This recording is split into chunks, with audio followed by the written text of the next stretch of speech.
cisim 45 metr hündürlükdən sərbəst düşür. Axırıncı saniyədə ağırlıq qüvvəsinin gördüyü işi hesablayın. Baxın, 45 metr hündürlükdən sərbəst düşür. Onda gəlin biz düşmə müddətini tapaq. Kök altında 2h bölünsün j'dən 2 vurulsun 45 bölünsün 10. Deməli, kök altında 9, oradan çıxacaq 3. Yəni 3 saniyə bu cisim nə edəcək? Gəlib yerə çatacaq. İndi baxaq. 5-15 qaydası ilə getsək, 1-ci saniyə 5, 2-ci saniyə 15, 3-cü saniyə isə 25 deməli metr yol gedəcək və onların hər birinə 1 saniyə vaxt sərf edəcək. Axırıncı saniyədə 25 metr yol gedibdi. Ağırlıq qüvvəsinin gördüyü işi də MGH-la tapacağıq. 40. Bunu kiloqrama çevirək, onsuz -3-ə vurmalıyıq. Vurulsun 10, vurulsun 25. Bu da bizə nəyi verir? 10 joulu verir. Cavab Y variantı. Baxaq ikinci məsələmizə. Deməli, kütləsi 2 kiloqram olan cismin hərəkət tənliyi -60 + 2t kvadrat şəklindədir. Hərəkətə başladıqdan neçə saniyə sonra cismin kinetik enerjisi 16 joule olacaqdır. Gəlin belə eləyək. Bu koordinat tənliyi ilə bir dəfə teoremi alaq, sürətimizi yazaq. Olacaq 4t. İndi kinetik enerjimizin düsturunu yazsaq, mv kvadratı bölünsün 2. Düzdürmü? Gəl yazaq yerinə. Bax, 16 bərabərdir. Kütlə 2 vurulsun. Deməli, 4t'nin kvadratı olacaq 16t kvadratı bölünsün 2-yə.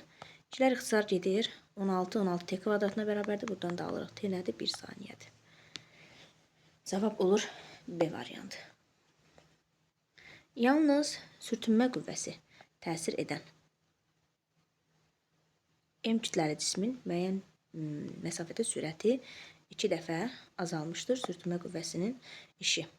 İndi gəl baxaq. Bunu necə yaza bilərik? Baxın, sürəti, ikinci halda sürət 2 dəfə azalıb. Onda sürtünmə qüvvəsinin işini elə kinetik enerji haqqında teoremlə tapa bilərik. mv kvadratı, daha doğrusu delta v kvadratı bölünsün 2. M bölünsün 2. V2'nin kvadratı çıx V1'in kvadratı. Aha, kütləmiz nə qədər? Ehtiyac yoxdur. M bölünsün 2. V2 nə qədərdir? V bölünsün 2. Onun kvadrata yüksəlsə olacaq V kvadratı bölünsün 4 çıxılsın V kvadratı. Buradan da alacağıq -4/3.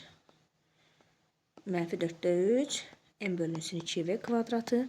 Bunu da -3mv kvadratı bölünsün 8 şəklində yaza bilərik. Bu da Y variantı olacaqdır.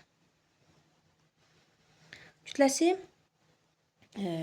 M olan güllə divara dəyən anda sürəti V1, çıxan anda V2'dir.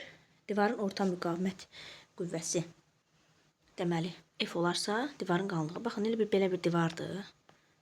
Cisim V1 ilə dəyir, V2 ilə çıxır. Onda biz müqavimət qüvvəsini gördük. Müqavimət burada da hardasa bu divarda istiqamətdə bir müqavimət qüvvəsi yaranacaq da. F müqavimət yaranacaq. Onda F müqavimət vurulsun S. Bu da nəyə bərabərdir? Delta Y kinetika. Və buradan tapa bilərik. O da bərabərdir. Deməli, daha doğrusu gəl buradan S-i tapaq. S-i tapırıq. Mənfini də vuraq içəri.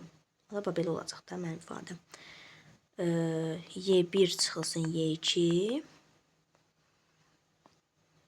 bölünsün F müqavimət. Onu da belə yazaq. M bölünsün 2. V1'in kvadratı çıx V2'nin kvadratı bölünsün E belə. Bu da olacaq F. Yəni bu şəkildə M V1 kvadrat çıx V2 kvadrat bölünsün 2F şəklində. Yəni A variantı uyğun gələcək. Baxaq 5-ə. Müəyyən hündürlükdən sərbəst düşən cismə təsir edən ağırlıq qüvvəsinin düşmə zamanının ikinci yarısında 75 joule iş görəsi ümumi yolda nə qədər iş görür? Sərbəst düşürsə, birinci yarıda S, ikinci yarıda 3S məsələn yol gedir. Sərbəst düşürsə yenə şərait edilir də. İndi zamanın ikinci yarısında 75 joule iş görür. Yəni 3S 75 joule'dursa, onda S-ə nə qədər düşür? 25 düşür. Deməli, zamanın birinci yarısında 25 joule, ikinci yarısında isə 75 joule iş görür. Onda ümumi yola nə qədər iş görür? 25 ilə 75'in cəmi. Yəni ümumilikdə nə verir? 100 joule verir. Baxaq 6-ya. Deməli, kütləsi 1 kiloqram olan cisim 12 metr bölü saniyə sürətlə yer səthindən şaqlı yuxarı atılmış. Yer səthindən şaqlı yuxarı atılır. 12 metr bölü saniyə bu birinci halda. Və 2 metr bölü saniyə sürətlə 4 metr hündürlükdəki, yerdən 4 metr hündürlükdəki eyvana düşmüş. Eyvana da düşür 2 metr bölü saniyə sürətlə. Bu da ümumiyyətlə ikinci halda da belə yazaq ki. Müqavimət qüvvəsinin gördüyü işi məndən soruşur. Birinci halda bax yer səthindədir. Yer səthində olduğuna görə potensial enerjisi yoxdur, yalnız kinetik enerjisi var. Gəl tam enerji də kinetik enerjiyə bərabərdir. Burada gəl enerjimizi tapaq. mv kvadratı bölünsün 2. Kütlə 1 və 12 kvadratı 144 bölünsün 2 mənə verir 72-ni. İndi birinci halda bu. İndi gəl ikinci hala baxaq. İkinci halda həm yerdə müəyyən hündürlükdədir, yəni potensial enerjisi var, həm də müəyyən sürətə malikdir, kinetik enerjisi var. Onda tam enerjimizi tapsaq, olacaq mv kvadratı bölü 2 üstə gələk mgh. 1 vurulsun 2'nin kvadratı 4 bölünsün 2 üstə gələk 1 vurulsun 10 vurulsun 4. Deməli 2 üstə gələk 40 oldu 42. Gördünüz, burada nə gördük? Deməli enerji saxlanmadı. Birincidə 72 oldu, ikincidə 42 oldu. Deməli, enerji saxlanmadı. Müqavimət qüvvəsinin gördüyü işə sərf olundu da nə qədər görək? 72 çıxılsın, 42 çıxılsın daha doğrusu 72 mənfi 30 joule müqavimət qüvvəsinin gördüyü işə sərf olundu. Ki baxaq 7-yə. Sürətlə hərəkət edən 4 kiloqram kütləli cismin sürətinin modunun zamanın asılılıq tənliyi deməli V bərabərdir 5D şəklindədir. Cismə təsirin əvəzləyici qüvvənin ilk 2 saniyə ərzindəki gördüyü işi məndən soruşur. Deməli, əvəzləyici qüvvənin gördüyü iş A nəyə bərabərdir? F isə F'in yerinə MA yazaram. Burada baxırıq ki, V0 sıfırdır. Onda S-in yerinə AT kvadratı bölü 2 yazaram. Yəni MA kvadratı T kvadratı bölünsün 2. Onda verilənləri gətirək qoyaq yerinə. Kütlə 4'dür. A. T'nin yanında olan adı da yəni 25 kvadratı olacaq 25. 2 saniyə ərzində. T'nin kvadratı olacaq 4 bölünsün 2. 2. Mən neçəni verir bu da mənə? 200'ü. 200'ü verəcək. Yəni 200 joule. İlk 2 saniyədə görülən iş 200 joule. Sürətlə hərəkət edən cismin sürətinin zamanın asılılıq qrafiki verilmişdir. İlk 3 saniyədə cismə təsir edən əvəzləyici qüvvənin gördüyü iş. Deməli, 36 joule olarsa bu qüvvənin qiymətini tapın. Deməli, A nəyə bərabərdir? F isə. F'i soruşanda da nə edirik? A-nı S-ə bölməliyik. Bax, A-nı mənə verib 36-dır. S-i necə tapacağım? S-i, bax, bu qrafikin altında qalan sahədən. Bax, üçbucaqdır da. Üçbucağın sahəsi, VT qrafikdə mənə fiqurun sahəsi gedilən yol verəcək. 3 bölünsün 2 vurulsun 6. 9. İxtisarda gedənlərə qalır 4 newton qalır. Cavab olur. Deməli B variantı. Sərbəst düşən cismin kinetik enerjisinin zamandan asılı qrafiki verilmişdir. 2-ci saniyədə ağırlıq qüvvəsinin gördüyü işi hesablayın. Şimdi baxaq bu məsələyə. Burada nə edək? Baxın, birinci saniyədə 100 joule iş görülüb. İlk 1 saniyədə. İlk 2 saniyədə isə 400 joule iş görülüb. 400 joule işdən 100 joule işi çıxıb 300 joule tapıram. Bu da 2-ci saniyədəki ağırlıq qüvvəsinin gördüyü işi mənə verəcəkdir. İndi baxaq ona. Deməli, kütləsi 5 kiloqram olan cisim üfüqi hamar səthdə 20 metr bölü saniyə sürətlə hərəkət edir. Sürtünmə qüvvəsinin işi 200 joule olarsa bu cisim hansı hündürlüyə qalxacaqdır? Birinci halda görək tam enerji nə qədərdir? Yer səthinin olduğuna görə potensial yoxdur. Onda kinetik enerji ilə tam enerjiyə bərabərdir. Onda mv kvadratı bölü 2'dir. 5 vurulsun 20'nin kvadratı 400 bölünsün 2. Bu da mənə nəyi verir? 1000'i. Halda burada da ikinci halda. Deməli birinci haldakı mən tam enerjidən sürtünmə qüvvəsinin işi yəni 200'ü çıxıb bərabər eləməliyim. İkinci haldakı deməli tam enerjiyə. Deməli, onu da necə tapacağım? Deməli, M 50, J 10,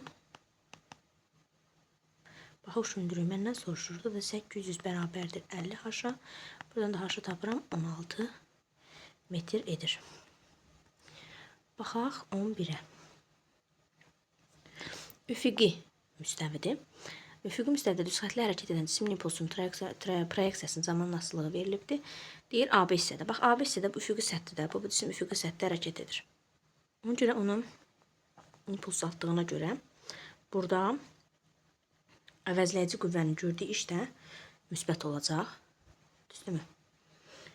Bundan başqa potensial enerji yoxdur da, dedik yer səthindədir. Potensial enerji yoxdur deyə.